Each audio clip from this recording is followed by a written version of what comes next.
All right, everybody. Let me check, make sure that we've got audio because that's been an issue in the past. And we do. We have audio. We have Jack. We have Jordan. We have the load the box logo, and we've got the ticker down below. If things are a little odd this week, it is because I have moved down a level in my house to set up like an actual like studio instead of just sitting in our guest bedroom and doing things. So for production value for that, I just have a generic Vikings photo I found on Google in my background, but I'm going to try and decorate this wall with some stuff. But that's all. You guys don't care about that. That's just, logistics and all that. So, getting into it, we've got some stuff to talk about this week. We've got another preseason game. We've got maybe some concerns about the offense. And then, of course, two big pieces on the defense, one being added and one potentially being taken away, as we'll talk about Everson Griffin and Anthony Bow. So stay tuned for all of that. We got a great show planned for you guys here tonight. But as always, I got to ask, Jack, how have you been since we spoke last week? It's been all right. Haven't been feeling the best earlier this week, but I'm starting to get back to 100%, which is a good feeling. I still feel a little bit of stuff. It doesn't help that I have allergies on top of whatever I was battling, but looking forward to, we're another week closer to meaningful Vikings football. Obviously the Vikings have their third and final. It's so weird to me saying third and final instead of four, but their third and final preseason game this Friday against the Kansas City Chiefs. If this were a regular season game, I think Vikings fans would be pumped up for this game. I think Kansas City is one of those close-ish places where Vikings fans could make the drive down there. I've heard Arrowhead is a blast of a stadium to go to, but it's a preseason game. I know Zimmer said today we might see some of our starters. This is pure speculation. I have no idea what Andy Reid has said, but I highly, highly doubt we see Patrick Mahomes playing on Friday night. But if it were a regular season game, this would be an exciting matchup. And I don't know if I'm ready to say the Vikings. I don't think I can put the Vikings in that same tier as the Kansas City Chiefs by any means. But I think that it could potentially be a battle of long-term two playoff teams in 2021. Absolutely. And I'm hoping that you're correct, but I mentioned, kind of teased at the beginning here, that we were going to be talking about some of the potential downfalls of the offense, maybe. I don't know why. I think currently the score for defense versus offense in the preseason, 2 games in, the defense is losing the game. They're down 7-9 in terms of points. They've scored 7 points, and then our offense has scored 9 points, managing 3 field goal drives. Jack, are you concerned by the amount of non-touchdowns that the Vikings have came away with in the preseason? With Cousins only really playing for a quarter, maybe, I don't even know if he played the full first quarter. With him not playing as much, are you kind of just, it's whatever, it's a preseason game? Yeah, I think there's some of the concern is warranted by the fan base, but I think a lot of the fans that are on that side of the spectrum are slightly overreacting. Imagine that Vikings fans overreacting. But the biggest area of concern for me is just new offensive coordinator with Kubiak taking over for his dad. That scares me a little bit, but I also think they're running a pretty vanilla offense. I don't think they're showing their cards by any means, or they haven't the last 2 preseason games. Having said that, the left tackle spot is still a big area of concern for this team. And I'm very hopeful that Christian Darrisaw is going to he'll be healthy here in the near future. I think the timeline was kind of hoping that he'd be ready for week 1, but he's not going to be ready to play week 1 because obviously he hasn't had any practice repetitions over the last 2 or 3 months. So that is a big area of concern, but kind of flipping to a positive. I feel like I have to do this whenever we talk about something negative. I have to say something positive. And I'll start with something that I don't think we've talked about positively in however long we've been doing this show, at the very least, because the 3 highest graded Vikings offensive players, according to PFF, were all of the right guards on this team. And that, when I saw that stat, I think Oli Udoh was the highest graded. He was like an 85, which he only played around 15 snaps, give or take, I want to say. But that's a positive sign, especially considering the Colts have DeForest Buckner on the other side of that, which can wreak or cause, think about what I'm trying to say right now. The word escaped my mind. But even Dakota Dozier, who I know we've given grief to on this show regularly, and then Wyatt Davis, the rookie out of Ohio State, were the second and third highest graded players. There's potentially, I don't want to get too far out in front of ourselves, but there's potential depth on the interior of that offensive line. And say Christian Darrisaw comes back and he is the real deal, we could be looking at an above average Vikings offensive line for the first time in I don't even know how long. So that's a positive. I think they pieced together I think a top 16 unit in 2017 with Case Keenum, but I think Keenum helped with some of that with his and I don't want to say elusiveness because he wasn't the fastest guy, but every Vikings fan knows what I mean. They watched that season, they saw Case, be able to evade some sacks and do all of that. So I agree with you. I think Darrisaw is the big key to all of this. Rashad Hill is not. I don't want to see him play more than like a month's worth of left tackle. And honestly, I was hoping going into the offseason he wasn't even going to start week 1. I was hoping it was going to be Darrisaw week 1 going out there against the Cincinnati Bengals in my home state. But it looks like we are going to see Rashad Hill. But like you were saying with the depth, I know we give Dakota Dozier a lot of grief. He's a solid. I mean, I think he's a solid backup. I think that's where he belongs in the league, is as a solid backup. If you need him to come in for 2 or 3 games, he can come in, give you good production in the run game. He is a bulldozer in the run game. He misses too many stunts, and he's not a good pass protecting offensive lineman. And in 2021, you have to have an offensive line that can protect the quarterback while he's going back to throw the ball. So. Ali Udo and why is his name Wyatt Davis? They both they excite me. Do you think there's a chance that Wyatt Davis could end up playing center for the Vikings at all this year? Do you think that's something that could potentially happen if Bradbury doesn't look good? Potentially, if Bradbury gets off to a slow start this season, I think that's more than a possibility. It was kind of weird that they switched him there, considering. I think he said he hasn't really played center at all. He took some practice reps at Ohio State, like more so jokingly / emergency if he was needed to play center. But we're starting to look at an offensive line where it's like, could we potentially be running? We have so many guys. Could we be potentially running out of space for some of these guys? And I'm not sitting here preaching saying, hey, this Vikings offensive line is going to be the best offensive line in the NFL. But I think Vikings fans have every right to be excited about this unit potentially flipping over. The people that I talked to within the front office, Ezra Cleveland was a name that was dropped to me. So that went through my head. They were saying that Ezra Cleveland is the best offensive lineman on this team. He's at a great camp. And if that is the case, could we potentially right now say Rashad Hill struggles and Darrisaw isn't ready for 8 weeks into the season? Ezra Cleveland was drafted as a left tackle. Could we potentially slide him out, get Wyatt Davis in at the guard position, and have Ali Udo at the other guard spot with Bradbury at center? I don't know if that's realistic. I think they see Cleveland more as a guard, but it's fun looking at the different possibilities because we haven't. I mean, last year we were talking about, hey, maybe we should put Drew Samia in instead of Dozier. We saw that experiment. It didn't work out.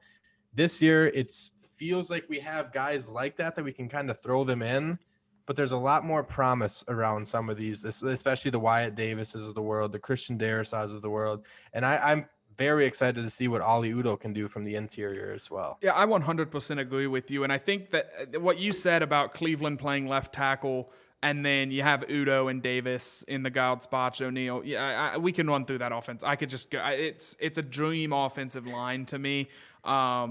Honestly, though, I do like I haven't heard I didn't hear that story that someone was saying, or I didn't hear the reports out of camp that Cleveland was having such an amazing camp. And Brian O'Neal is a very good right tackle. I think people forget, I don't know if they forget about him or that he's very underrated. I feel he didn't give up a sack for 2 full seasons. And then even he's going up against Khalil Mack and the Packers pass rushers and linebackers. He's such a stud on that offensive line. So for Cleveland to be getting that level of praise, even above O'Neal, that just says something about him. So I don't really care where he plays, but honestly, I'm excited to see this offensive line and what they can do. But hopefully we can get the Dojos and the Oh my gosh, I'm having such a hard time with the names tonight. It's because I didn't study up on the offensive line because I'm always like that. They always go so under the radar. Rashad Hill. Hopefully we can get Rashad Hill, Dakota Dojo out of that starting rotation and get some of these new guys in there. Just because I think it is time for a change. We've seen what they can do. They're clearly not going to be competent enough to protect Coke into a playoff run. We have the first chat of the evening from Dan Natividad. Saying he is watching from the Philippines. So, Dan, thank you for tuning in. We appreciate you. Always love new viewers. Make sure to share it on with your friends, man. But yeah, moving on to some of the news. Jack, do you want to start with the exciting news or with the Debbie Downer news, and then end on the high stuff? Let's start with the Debbie Downer stuff, Okay. just because this is. I said this on my other podcast today as well. This is kind of the biggest worrisome spot for me right now looking at this team. I said it goes between this and the left tackle position, but this Anthony Barr stuff it's weird, and it's oddly similar to what we saw last year with Danielle Hunter going through camp. We knew he had the lingering neck injury, but it sounded like he was going to be able to play. Adam Zimmer, the linebackers coach, came out and said today they can't come out and say that Anthony Barr is going to be starting week 1. They don't know if he'll be ready for week 1. And I think you and I may have disagreed on this at times in the past, but I think Anthony Barr is such a critical part to that Mike Zimmer defense. Not only is he the play caller and leader of that defense, but losing Anthony Barr in the run game is huge. I know Eric Wilson kind of came in, played that role fine last year, but Anthony Barr is a better linebacker, all-around linebacker than what Eric Wilson is. And on top of it, we've seen reports from several beat reporters saying Zimmer's starting to throw some 3-4 looks out there. If the Vikings are going to be in any sort of 3-4 formation, Anthony Barr might be the one guy you want to make sure you have on the field in that situation. So it stresses me out a little bit. I'm not ready to throw the season away. Obviously, I don't think it's that serious. It sounds like the hope is that he's still going to be ready here in the near future. That just might not be week 1. Yeah, that's exactly the take that I had. I was talking with my dad. I was over there a couple days ago, and we were talking about the Vikings. He was asking me what I had heard. We were just going, and I was like, this Anthony Barr thing is so similar to the Danielle Hunter situation last year, where it was like, he's out with it's just a little tweak. It is what it is. He'll be back. And then all of a sudden he misses week 1. And then a month into the season, it's like, he has to get his spine fused together, or he has to get neck surgery, or whatever the case is. And it's like he's out for the year. Those questions on whether he'll play again or not, and also he wants a bigger contract, or else he's not going to play next season. And it's like it all just hit like bang out of nowhere. So it's just absolutely crazy to me. But hopefully Anthony Barr, because I text you, and we obviously talk about the Vikings in our free time, as we're Vikings fans, and we do a show about it together. I'm not the biggest Anthony Barr fan. I think that he is crucial in this defense, but I think he is. I don't know a good comparison to him that isn't related to hockey, but he's like an old guy on a hockey team that he's not the most skilled, and he's going to get beat a few times, but his leadership is good enough that he does elevate the team, and he does make plays every now and again that kind of proves his value and proves his worth. So him coming in, or not coming in per se, it does frighten me, because then you're going to have Troy Dye potentially stepping up, and he does have the only touchdown of the season, of the preseason for the Vikings so far. But I don't know if Troy Dye or Chaz Surratt or whoever's going to be filling that that linebacker 2 role, whoever it's going to be, I don't know if they're ready yet. I would say Cam Smith would he would be going into his second year, so maybe he would be the guy that you would want. But Cam Smith retired, and we wish him all the best. I guess that's news that we probably should have that we should probably cover. So I'll just throw it in there. But it's scary to me. I hope he's well physically and mentally and everything. But it does scare me going into the season, where I feel like there's a lot riding for the Vikings, that if Zimmer's not getting one of his key defensive pieces, that defense, could kind of fall apart. And him and Kendricks, that's a whole nother story that I could ramble on about for 15, 20 minutes about, just the chemistry that they play with. So one more chat before I pass it back over to you to see if you have any final thoughts on the Anthony Barr situation. Eric Minko has a fantasy question for us. Do you think Dalvin Cook will keep his upward trajectory, or are you concerned about the O-line? Not tuned in too much to the Vikings, but Eric here took him second overall. Minko, the Vikings O-line's been bad every year that Dalvin Cook has been in the league, and he still manages to get his touches. They use him in the screen game. He's a good check down option for Cousins. I think he's definitely a solid number 2 pick. I don't think you should have any woe. The only woes you should have is his health, because that's always kind of a recurring theme with Dalvin Cook is he, pulls something and he's out for a few weeks. So he could miss, a couple games here or there, but overall 17-game season, I think that's a good pick. Jack, any final thoughts on the Anthony Barr situation? And then also, what do you think about Dalvin Cook going number 2 overall in Eric Minko's fantasy draft? Yeah, I think Dalvin Cook is by far the clear-cut number 2 in fantasy, especially in a PPR format. If you're in a PPR type league, I think what we've seen Christian McCaffrey do, even though he missed most of the season last year, in a PPR format, in a standard format, I think the volume that Christian McCaffrey is going to see in that offense is absurd. And I think Dalvin Cook is right there behind him. And I think the running back, I don't think there's necessarily much of a drop-off after that, but it's a lot easier for me to take Dalvin Cook at 2 than it is to bump down to that 3rd slot, because then it's between Kamara, the Zekes of the world, and then Derrick Henry is a name that people always have to throw in there. But I'm more of a scat back type guy in fantasy. I've always played in PPR, so I love Eckler and Aaron Jones in the back end of the 1st as well. I think it's a weird spot kind of from that 3rd, 4th pick to like the 7th, 8th pick, but I know Eckler's another one. I want to jump in really quick because I think it's funny that you like the scat backs, because I was a guy who, when I started playing fantasy football, I won leagues because of LeGarrette Blount, because I was like, yeah, he's going to just get 2 touchdowns a game for the Patriots. So yeah, he's an easy money pick. So I would always grab him either super late in draft, so he would go undrafted and I'd pick him up. And, he was always a guy that I loved getting. So I think that the number 1 is probably Christian McCaffrey. If I had the number 2 pick, I would go Derrick Henry. But then I think Dalvin Cook is a clear-cut third. I think you can debate all 3 all season. Yeah, you can debate if you can throw Zeke into that argument. You can throw Kamara's there, especially in PPR formats.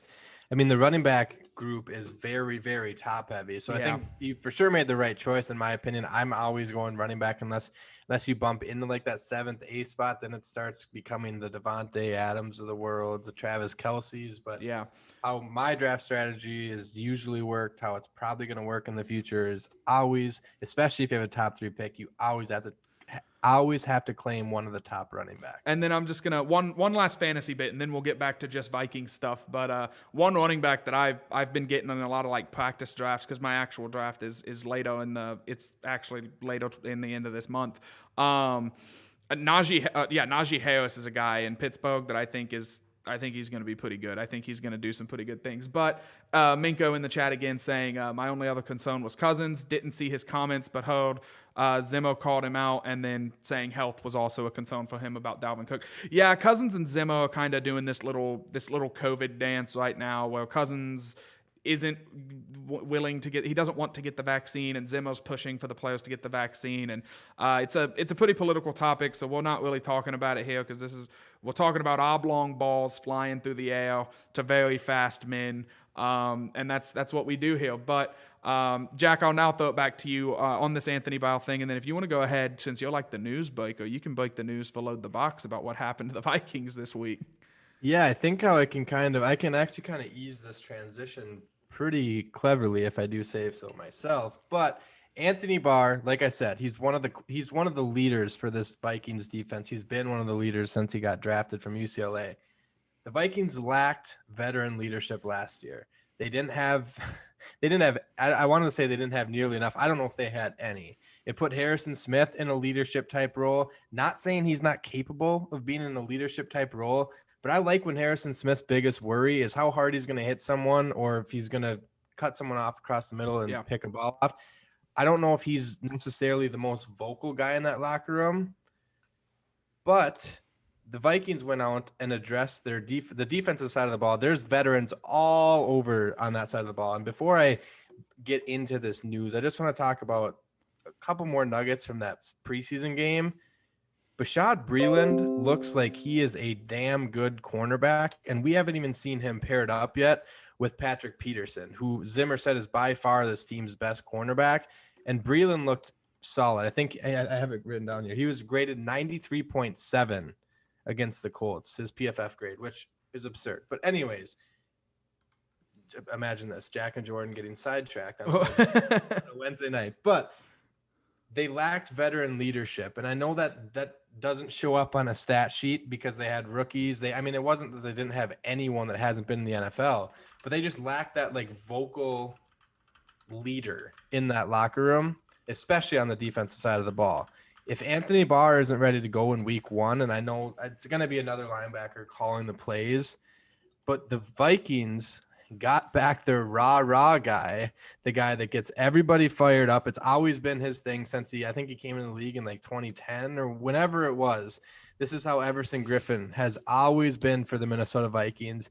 And he is officially back home, ready to be leading Skull Chance on 3rd and long, getting the crowd fired up. And I was torn on this because of the Kirk Cousins stuff. Kirk Cousins addressed the media today. He was asked about it and said him and Everson actually talked about this already back in January. They've talked, and Kirk Cousins said something along the lines that it's good to have Everson Griffen smile back in the building. So if Kirk Cousins is on board with it and they worked out their stuff, I'm all for it. Especially, I think one of the DNs that you and I had talked about regularly was Janarius Robinson. He was placed on season-ending IR. So it was kind of, I think we were talking about this. We were talking about this last week. If we wanted Everson Griffen back or not, would it mean potentially losing Patrick Jones or Janarius Robinson to waivers? Robinson can no longer be claimed because he got put on season-long IR. Jones will probably make the team or make the 53-man roster. But now we have a bunch of veteran leadership. We have Stephen Weatherly, who came back, who knew this defense. Everson Griffen, who not only knows this defense extremely well, he was prolific within this offense.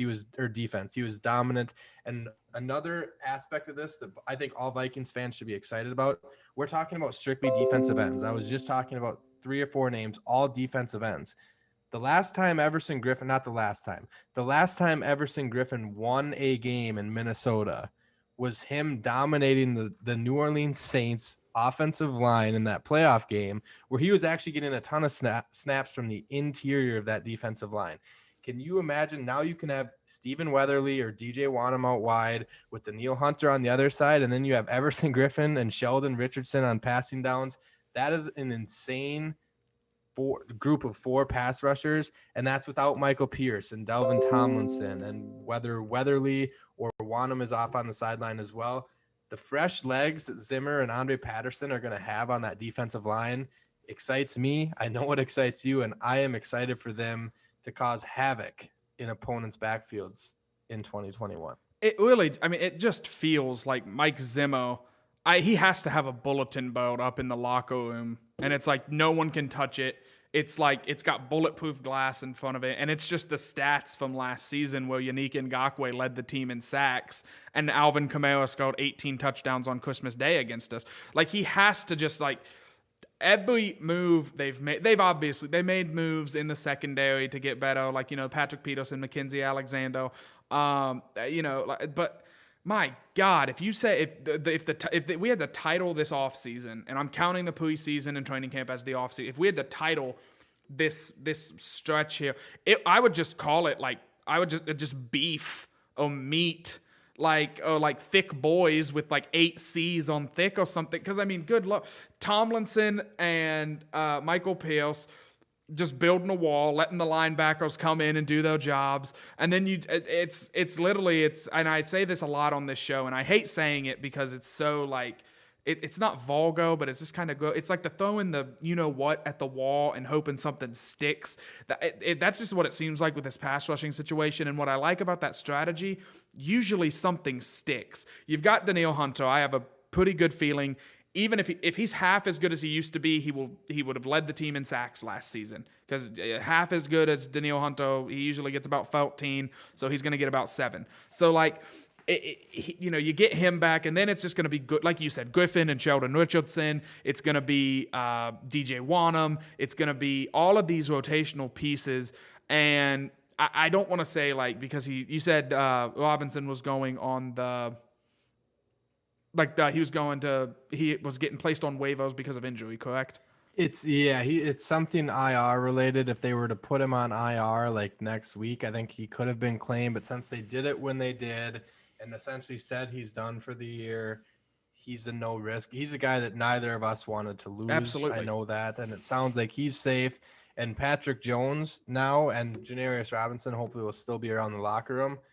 They are gonna, if they're smart, they are gonna take in as much information as they can from Daniil Hunter and Everson Griffin. They have some veteran leaders in front of them that can kind of pass some traits along to them.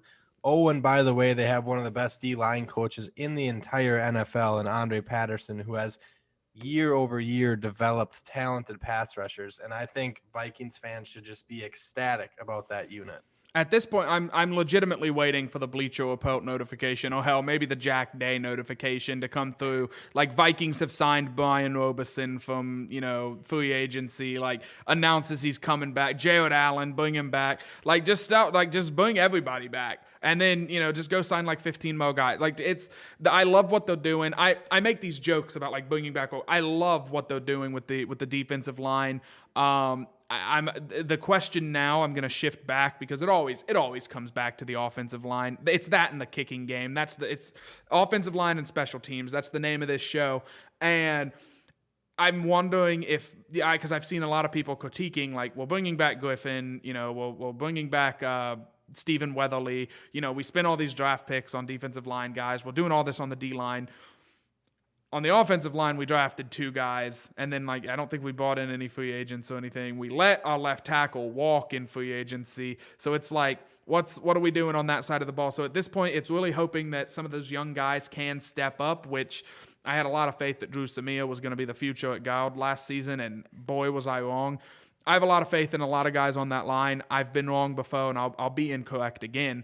But hopefully this season, we do get to see Wyatt Davis get some playing time and show that he can do good things. Cleveland lives up to the hype that he's been building all offseason. Brian O'Neill continues to do Brian O'Neill things, and he's going to make a lot of money to be somebody's franchise right tackle, and I hope to God it's the Minnesota Vikings. But it's everything. I feel like everything that we talk about on this show until week 1 in Cincinnati, the showdown, at noon Central, it just all feels like I have to end every segment with, we'll just have to wait and see. Like, we will just have, because there's so much about this team that I think I know, and then I watch them in preseason, and I'm like, what are we doing?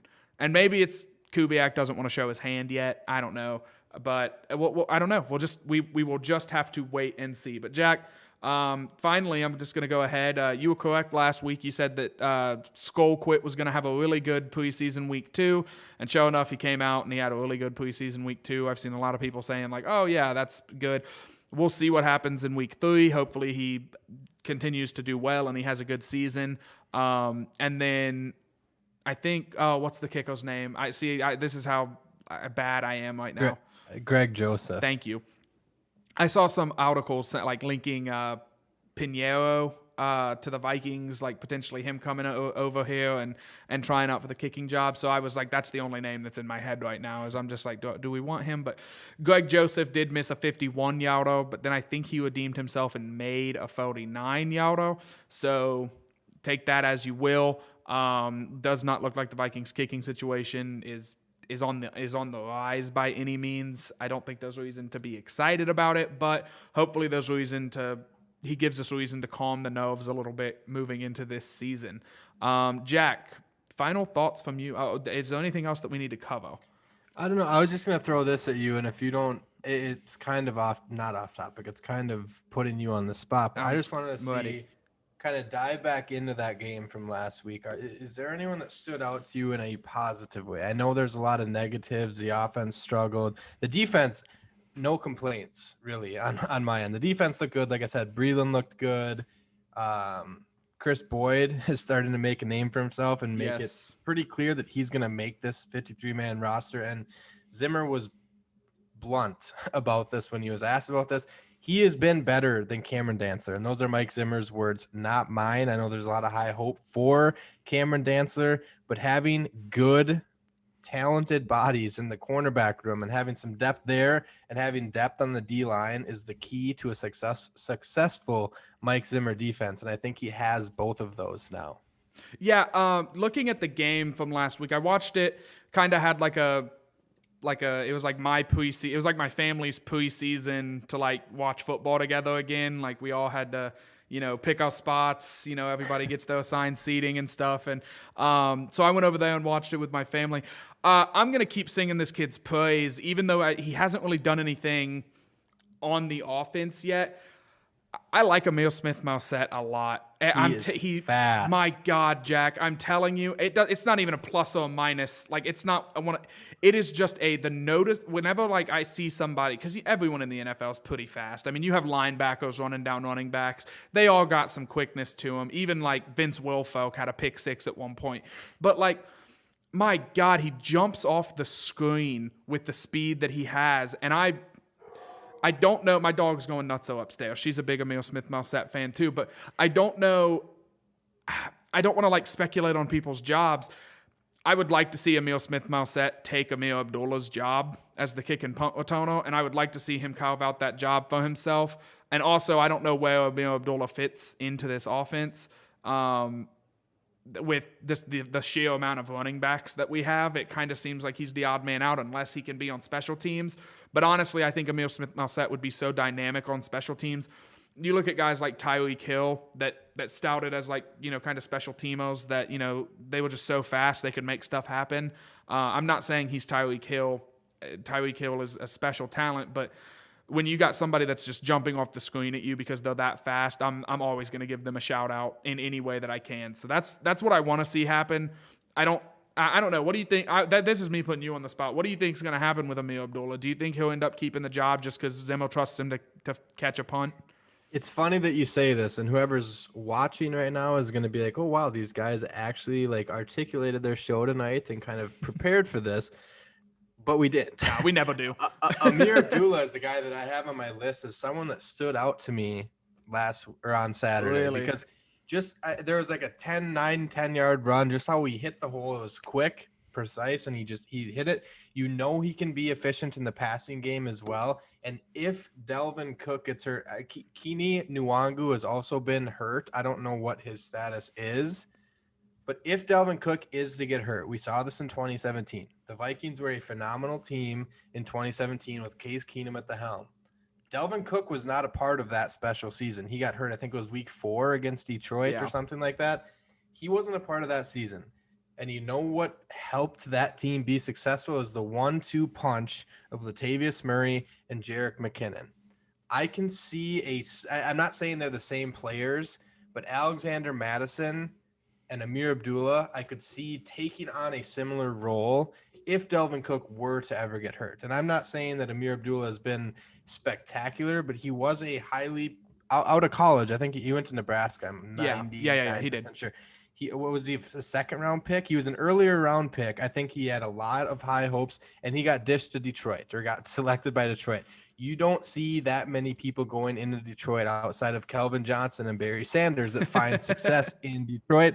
I think the Vikings have so much talent on this team that if he's out there on third down, he can make a difference. I'm trying to think if there's anyone else. There's switching back to the defensive side of the ball, a position we haven't talked about because we haven't been able to see Harrison Smith yet. This is going to the depth of that safety position, which is kind of scary because behind Harrison Smith and Xavier Woods, there's not much there. I was watching Miles Dorn and Cameron Bynum frequently throughout that preseason game. And Miles Dorn, I know he had some miscues. I know Bynum did too. But Dorn can fly around and he can make plays at the safety position. I don't know if he's the greatest in special teams. I wasn't paying as much attention to him there. But at the safety position, he looks legit. We talked about him. I think we've talked about him several times. He's a guy that I think could be a surprise guy to make Absolutely. the 53-man roster, and you need to probably have at least 4 safeties on the roster unless they decide that, hey, Harrison Hand or Cameron Dancer could bump back there and play safety. But you need the depth there, and I think I've seen progress. I'm not saying either of them are ready to start, but Vikings and Mike Zimmer have done a fantastic job at finding safeties that way, a la Anthony Harris or Anderson Dejo. And I think Miles Dorn has the potential to be next in line to kind of reclaim that, whether that's a couple years after Harrison Smith or after the Xavier Woods experiment. At some point, I think we can potentially see Miles Dorn playing some meaningful football for the Minnesota Vikings. Yeah, he definitely, like, he flies around back there whenever he's playing that safety position. Like you said, he's young. He had miscues. You know, you're not gonna expect. It's also like he's basically, I don't know. There's like the whole debate on preseason defense, and it's like they're just playing base defense. It's so hard to, like, it's so easy to beat a base defense because they're not trying to trick anybody. They're mainly just seeing, you know, who kind of jumps out and who they like and who does what. I don't know who it was. I can't remember who. Someone murdered a man on special teams for the Vikings. That's what I'm. That was Surratt. That was okay. Chaz Surratt. Yeah, my God. And like I was watching it and I was like, fair catch the ball. Fair catch the ball. Fair catch the ball. And then he got it. Actually, that was a clean hit too. He was the other name when I just reached out to some people this week. He was another name alongside Ezra Cleveland. I just was like, I talked to you 2-3 weeks ago. I want to hear some thoughts if anything's changed since the first few weeks of training camp. And he said Surratt is starting to come around and kind of get his feet underneath him, and he's starting to look like a legitimate linebacker. He does have a long ways to go, obviously. This is his 3rd year now since making a transition from the quarterback position, which is a little bit odd, but there's potential. I think Mel Kiper, when he was drafted, said he wouldn't be shocked if he saw Surratt starting for the Vikings, not in 2022 or 2023, but his rookie season in 2021. And if Anthony Barr can't play, that opens up a spot in that linebacker room. And potentially, if Surratt can kind of progress through week 1, maybe we'll see another Vikings rookie out there early on. Absolutely. I will say this is like the Anthony Barr support, because I know, again, I'm not an Anthony Barr guy. I think he's a tad, like, I think he's a little, like, overrated, but I think he's good. He's just, like, I feel like some Vikings fans put him up on, like, a mega pedestal, and I will say Eric Wilson I'm pretty sure he led the team in missed tackles last season. So it's definitely whoever we get playing linebacker. I understand we need someone that can, you know, that's fast and you know, athletic and agile and everything. We got to have guys that can tackle. We have to have guys that if they get a one-on-one opportunity to bring a guy down, they're going to do it. They're not just going to slow him down and then let him get 3 or 4 extra yards. We need a guy that's going to be able to bring him down. So I know it's not, you know, it was a special teams play. It's not like the guy was trying to juke him out or anything. The guy caught the ball and then got obliterated by him. But it'll be interesting to see what happens with Chaz Surratt versus Troy Dye if Anthony Barr's not going to be ready to go, because Troy Dye, again, has the only Vikings touchdown of the preseason with that pick 6 that he had on Saturday night. But let's see. I'm trying to think. I'm ending it with the Chaz Surratt stuff. It was a hell of a hit. Go look it up. He kept his head up. You know, kind of used his forearms, really, really good. It was like it's how I think the NFL wants big hits to be in 2021, like less with the shoulder and more with the forearms and kind of more of a push down than it is an obliteration. So, yeah, that's all I have. I'll let you get us out of here. I think the next game is this Friday evening, like you said, against the Kansas City Chiefs, and tune in next Wednesday to hear our thoughts on that game, and then we'll start. Pretty soon, it's going to be time to talk about the Bengals. It's been saying it down on the ticker for the entire show, all like 40 minutes that we've been live. Go follow the show at LTB Vikings on Twitter. Give us a subscribe on the YouTube page. Give the Facebook a follow to tune in with everything. Of course, the great channel split is still awaiting to happen because we're still working on a logo for it, and it's a whole big thing. But anyway. Make sure that you like the Load the Box page on Facebook, the YouTube, follow the Twitter. Give Jack, my bad, he's over here, Jack a follow on Twitter, at Jack_H_day. It's right there next to his head. It's hard to point with everything being different now, but and then you can follow myself on Twitter at JHawthorne16. Jack, what do you got for us to get us out of here? Yeah, I don't have a whole lot. You got me excited talking about Chaz Surratt a little bit here because I think we need to have some excitement going into the season around some of these rookies. I feel like it's all been bad news. Kellen Mond hasn't looked spectacular. Christian Darrisaw is still hurt. Wyatt Davis has looked good, but we hadn't heard good things about him coming out of training camp. Janarius Robinson gets hurt. Amir Smith-Marset is starting to come on. I think he's a clear. I think he's going to make the roster. I know there was that comment like 2 weeks ago that Zimmer said he has to be better on special teams. I think that was mainly just saying, hey, don't get too far ahead of yourselves. We still have a lot of work to do. We know that you're a talented football player, but just don't get your head too big quite yet. But that's kind of my last thing that I wanted to talk about, and it's kind of a good transition to the end of the show. I need to see more. You need to see more. The entire state of Minnesota needs to see more out of the Vikings offense this Friday night, whether that's Kirk Cousins or some of the starters. I know we're not going to probably see the Thielens, Jeffersons, and Cooks of the world, but if Kirk Cousins comes out there, I want to see him let loose a little bit more and sling the ball downfield and hopefully get some completions, because this is the last live action that they have before the regular season against Cincinnati here in 2 weeks, a week and a half after Friday, whatever it is. Having said that, Kirk Cousins is not the only quarterback that I need to see more from. I don't expect Jake Browning to go out and look spectacular, but we need to see more out of Kellen Mond. He was a 3rd-round draft pick. I know he's developmental, but he's had all summer in Minnesota. I guess that's not fair because he did have the COVID incident where he missed whatever it was, 10 practices or whatever that was.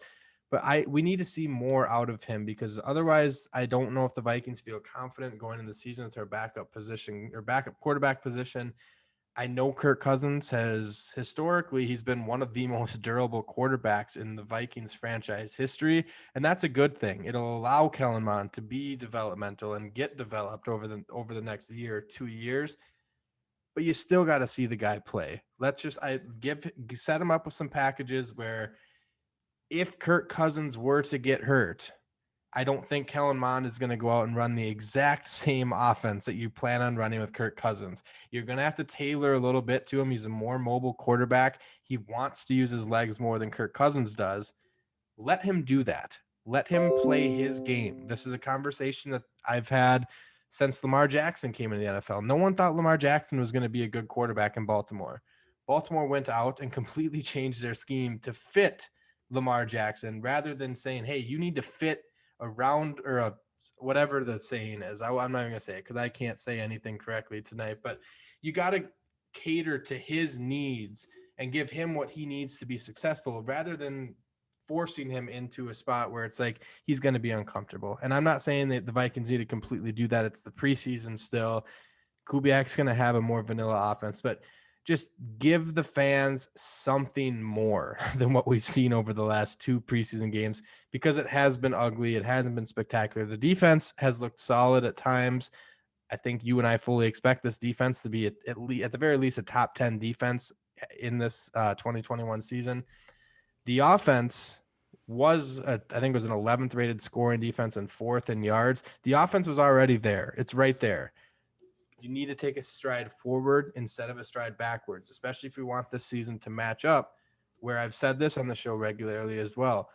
Kirk Cousins has never had maybe there's been some games, I don't want to be too dramatic, but he hasn't had a season where the defense and the offense complement each other. It's always been, hey, the defense is going to play well this game, and then it's the offense's turn to play well the next game. Football doesn't work like that, and I need to see more. I'm about ready to wrap this up. I don't know if you have anything left to say. I'm all good.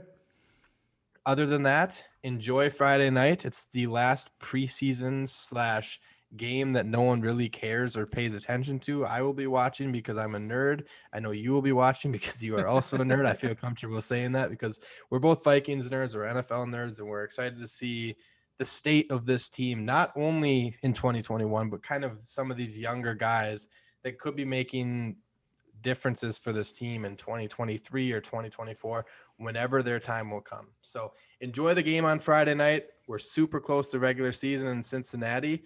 And most importantly, Skol as always.